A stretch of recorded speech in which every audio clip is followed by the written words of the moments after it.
Hello everyone, Simon Jacobson here. Nice to be with you this Sunday afternoon in New York, broadcasting from New York.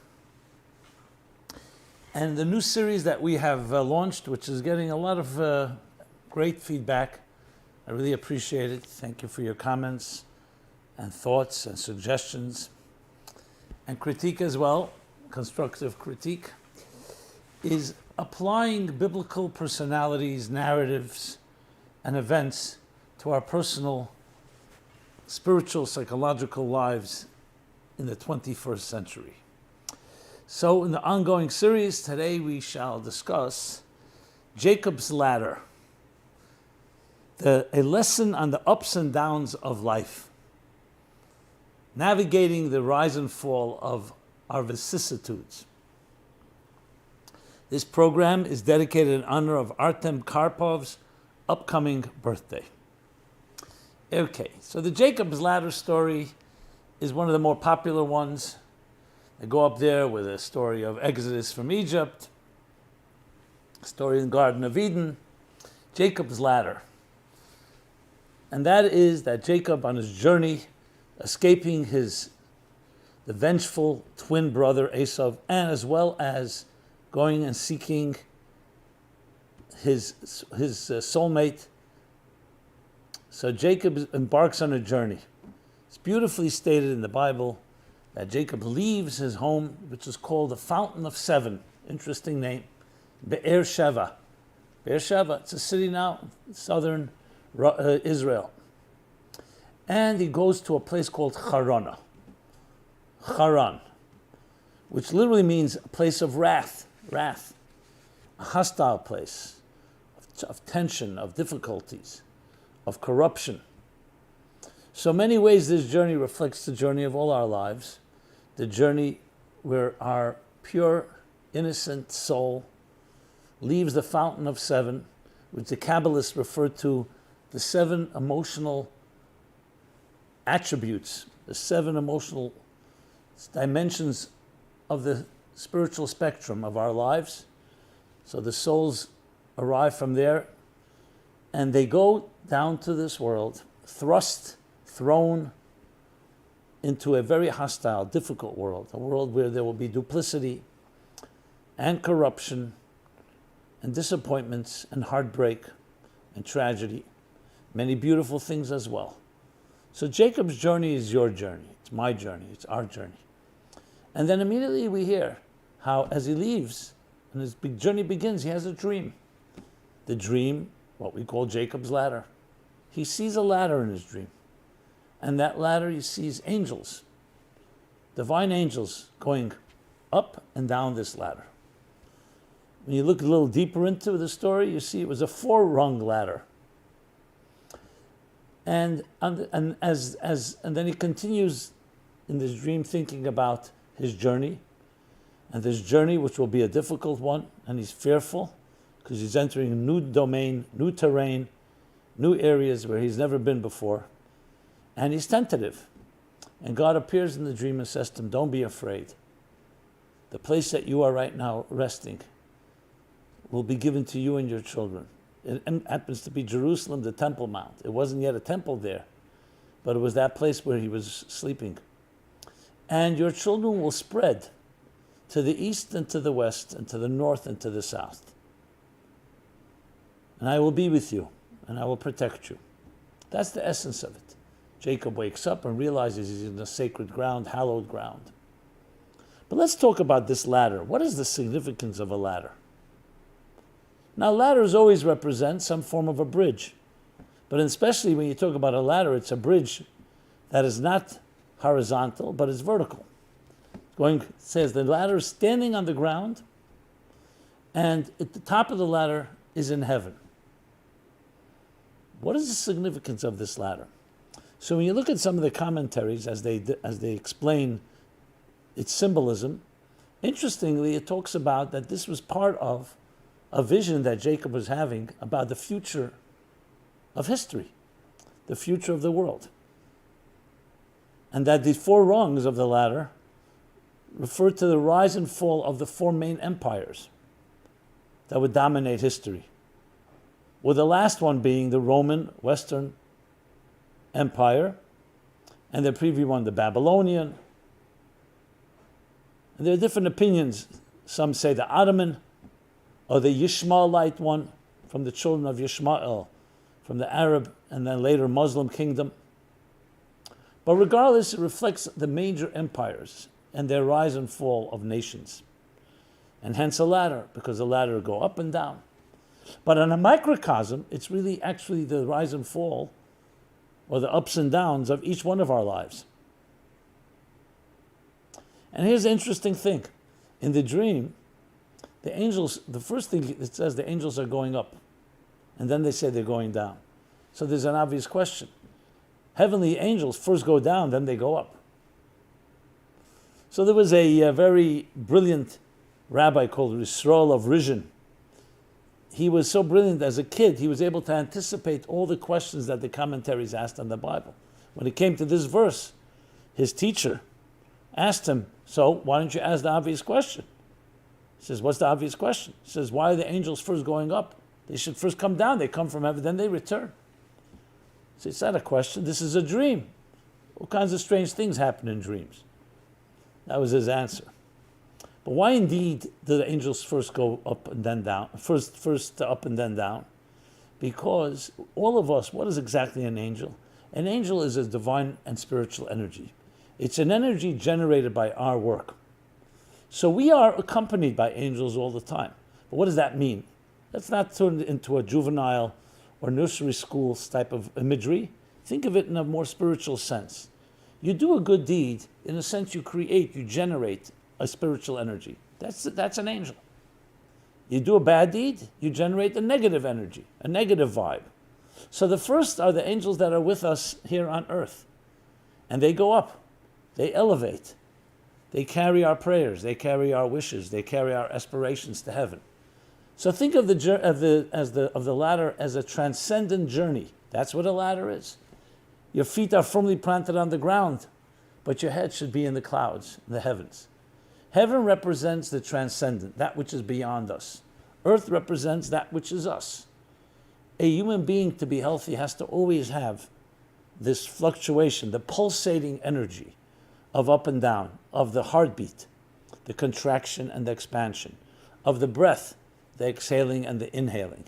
And on a spiritual, psychological level, a measure of angst, where you're always seeking something, like a flickering flame, restless, but restless enough that then it's like tension and resolution. The tension and resolution of all growth requires that back and forth. That's what the ladder represents. And the energy that we generate from our good deeds and everything that we do in this world are those angels climbing. And the ones that are coming back down are the ones that bring us back a message from these transcendent states, become integrated in our lives. And that's indeed exactly what each of us is empowered with as we begin our journey. As we leave our more spiritual state of the fountain of seven, the seven fountains, and we enter a more difficult, hostile, darker world. And any challenge that you and I may be facing, we have to always remember there's a ladder that connects the two. We're not disconnected. We're not living in a world that is airtight materialism. There is always a transcendent spiritual side to existence. But it is up to us to build the ladders that connect them. And a ladder means that you're not escaping this world. You're also not into the heavenly or more transcendent states. And you're also not remaining stuck in this world. It's a constant journey. It's a constant journey. And this, it's called the ups and downs, the vicissitudes of life. And just like you see a cardiogram is like a wave. There's the up and down, the up and down. Think of it that way. Here it's a ladder as well, climbing upward. So the good news is this. No matter where you are in your life, you have the capacity to climb. Never think you're stuck. There's always that ladder. And that ladder has in it energy. Energies that are both going from the bottom up and from the top down. And it's a matter of visualizing that and then integrating it in our lives. And on a macrocosmic level, the same is true. The nations of history, whether they were barbaric or they became more docile or more peaceful, as we know, the nations of the last few centuries. They are all part of a journey, all part of a ladder. And they too have their moments when they rise and the moments that they fall. And as you'll see, like we'll talk about the rise and fall of the Roman Empire, as well as other empires, very often it's their arrogance and ego and their success that is their undoing. And when every nation has its humble beginnings, that's usually when it's thriving, as it grows. As historians and sociologists have already pointed out, that every nation, every people go through 4 stages. You begin first an oppressed people, suffering, slavery, poverty, then something new is born. That newness creates a lot of growth, a lot of integrity, because you came from a difficult place and now you want to make it better. But then once success is achieved, success creates apathy, and apathy creates complacency, and then we start taking for granted our blessings, and often begin the arrogance that begins to deteriorate the very fabric of coexistence that's so necessary in any community, in any nation. And then with that arrogance and that complacency comes then a rebellion of the young, a rebellion of challenging the status quo, challenging this corruption, and the cycle begins of a new nation or a new period or a new era being born. And the cycle continues. We've seen it in our lifetimes.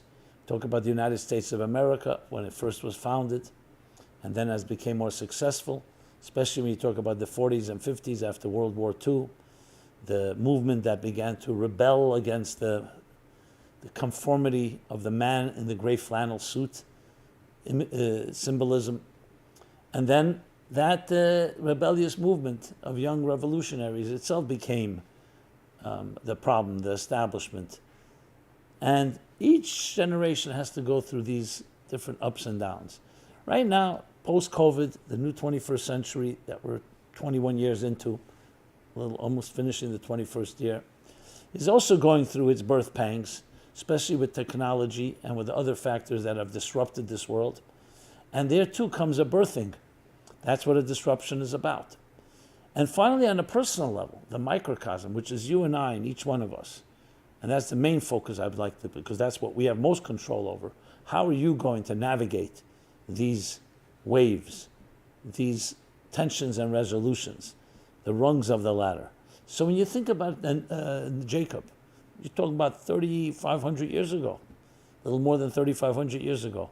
There's something very, makes you feel very secure, very strong in the fact that we're not here alone, that this is a journey that those before us have paved the way and have given us strength. And the dream of Jacob is our own very dream, the dream of growth, the dream of climbing, the dream of never remaining complacent, but always knowing you have to move, and the dream of also recognizing that there are positives and negatives, and there are ups and downs, but they're all part of one long story. Even the most negative, even the leg of the journey that may seem so much of a setback, is also meant to be a springboard for further growth. So no matter where you are on the ladder, whether you're on your way up or you're on your way down, the journey continues. And your positive energy that you create and generate goes upward, and then something comes back in return. And we are promised that when we hold on to, there's an expression, when you're tied above, you don't fall below. When you keep your eyes set on higher sights of the ladder, then when you're down below, even when you sometimes feel you're in the grind and the routine, stuck in the quagmire, in the quicksand of life, but you have to remember you're a ladder. You're always a ladder. It's a beautiful story, and I'd like to conclude with that one of the Hasidic Rebbe's great mystics, when he was a child, he was playing on a ladder with his friends. His grandfather, the great Reb Shneir Zalman of Liadi, one of the greatest scholars, greatest mystics, greatest mentors of our time, lived close to 250 years ago, maybe even more.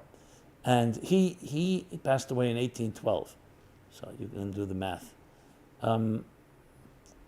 So he was watching the children play, and he saw that only his grandson, whose name was Tzemach Tzedek, later would become a great rabbi himself, he was the only one that had the courage to climb to the top of the ladder. So he asked his little boy, his little grandson, he says to him, why did you have the power? What gave you the strength to climb? And everyone else was afraid to climb to the top. They only made it halfway up, 3/4 of the way up. And his answer, he said in Yiddish, of course, he said, Zaidi. Zaid is grandpa. He says, Grandpa, well, when the other children were climbing, they kept looking down as they climbed. So they saw how high they were, they got afraid. They became afraid, so they scurried down. When I was climbing, I kept looking up. I saw how low I was in comparison to where I want to be. And it just motivated me to climb higher. In life, we're going to have these two opportunities. You hang around with people who have less accomplished than you, it's usually going to make you more complacent. Why? Because, you say, look how much I've accomplished compared to them. You hang around people who have accomplished more than you. You look up. You say to yourself, hey, there's more to do. So it's also the company we keep and the standards we create. So it's critical to always look up. Yes, with your feet are on the rung, you don't jump too quickly, but you're always looking up, so you always see higher and greater horizons that you want to scale and conquer. And when you go up, you realize there are even more horizons. And while you go up, you also recognize that you're coming from a place below. It's not meant to forsake, as I said earlier, escape.